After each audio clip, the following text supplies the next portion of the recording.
can speak up. Ladies and gentlemen, this is musicians in bars getting beer. We're not in a bar per se today. We're in a park, and we have a band who's. What are you guys drinking? A little wine, a little water. And it's Who Stole the Cookies?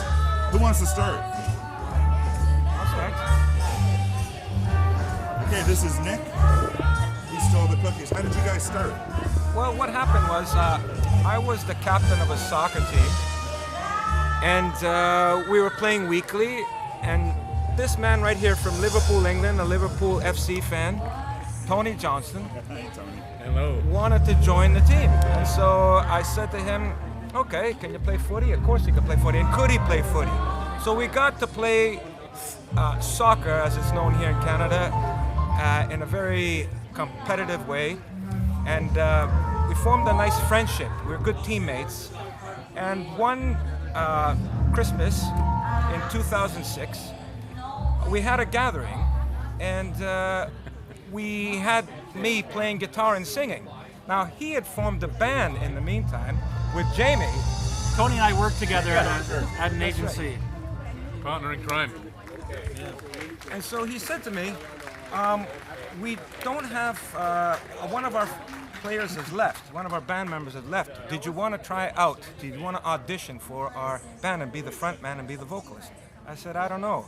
I've been there, I've done that, at my age, can I do it again? And he said, dreams never die, and rock and roll is forever. And I remember Tony saying, I have this guy on my soccer team. He's going to come out and try to sing for us.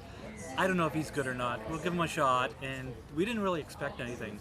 But as soon as we heard Nick, it was like, yes, he's a perfect fit. He liked the same music we did. It was great. There's one member of the band here that hasn't said anything yet. Should we get? He's the drummer. He's not allowed to speak. Tries to keep it slow and speechless. So Actually, Cal, tell him about How did you get on? So Jamie and I have known each other for a good 35 years now or something like that. We've been playing in different you were bands 15 years since I was old. 15 years old. He and I have been playing together. So. And played in different bands together, and ever since we were young, we were rocking, and we kept it going ever since, and nothing stopped us from there, and it's been a lot of fun. Oh, yeah. So where are we today, anyways? We're at Woodbine Park, Beaches Jazz Festival. Yes. Beaches Jazz. Huh? The You get the main stage here at OLG Woodbine main Park? stage. Yes, 26th version of the Beaches Jazz Fest, in fact. So Tony, tell me about what brought you to Canada from London, or was it music? Or?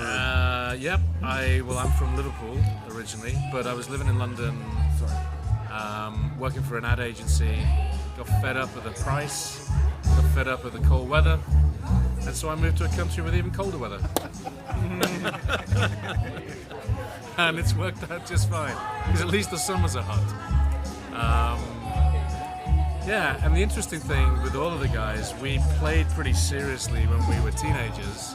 So I had the chance and the luck to actually play in the Cavern. The Cavern. The Cavern, the Beatles' famed Cavern. But it was right before it closed. It was a battle of the bands, so it wasn't in the Beatles. I'm not old enough quite for the Beatles' heyday, prime time. But we all put our instruments down. We put our instruments down at the age of about 18. Went to university, went to college, got jobs, got on the career ladder, got married, had had kids. families. And so it's cool, we met 7 years ago and we picked the instruments back up again. And that was quite the hiatus. But fortunately, we've all remembered how to play. And in fact, being mature musicians, I think we're better writers of songs than we used to be. So who wants to tell the wildest story that you guys have from a tour or from a You know what? We're pretty straight-laced. We're all older. We have families. We have jobs. So we don't have a lot We can't tell the truth, We right? don't have too many wild and crazy stories. There's got to be something about cookie stealing. How did this come about? Actually, how we got our name is quite an interesting story.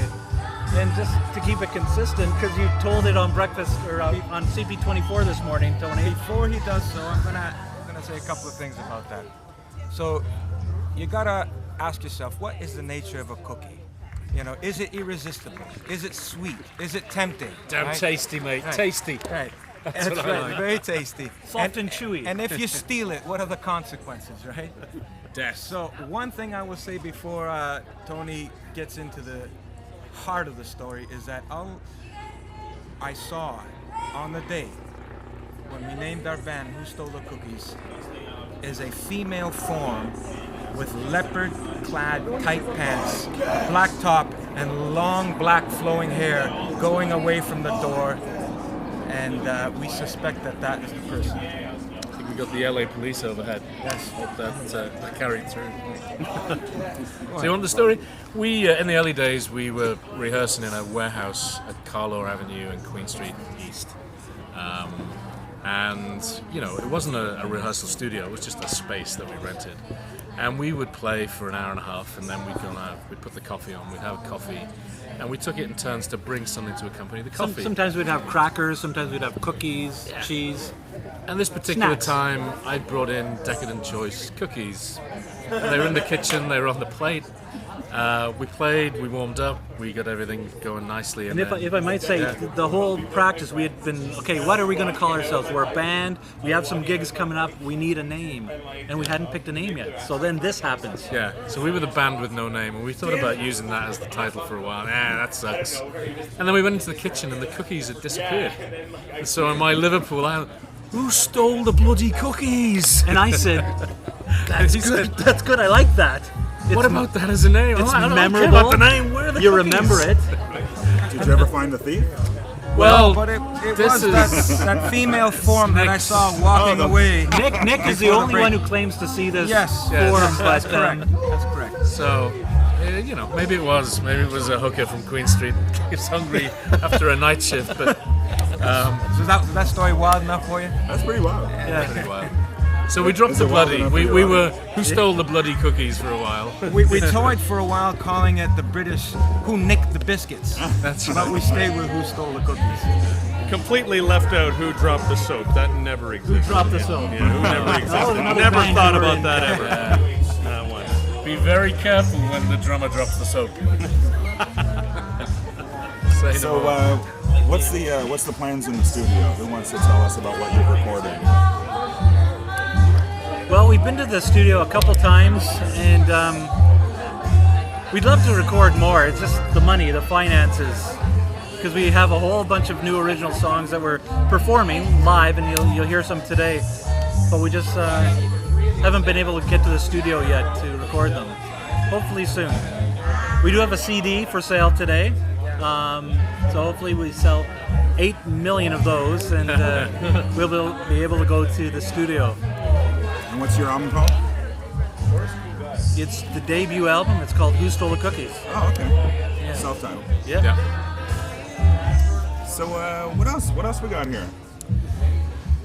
So, all of us here have been very, very eager to get to playing together and keeping to play together in musical and all that kind of good stuff. But the Jazz Fest is real special to us. We love playing it. It's fourth year now, is that correct? Or 26. No, for us. It's the third year for us. Twice on the street and now at the big stage.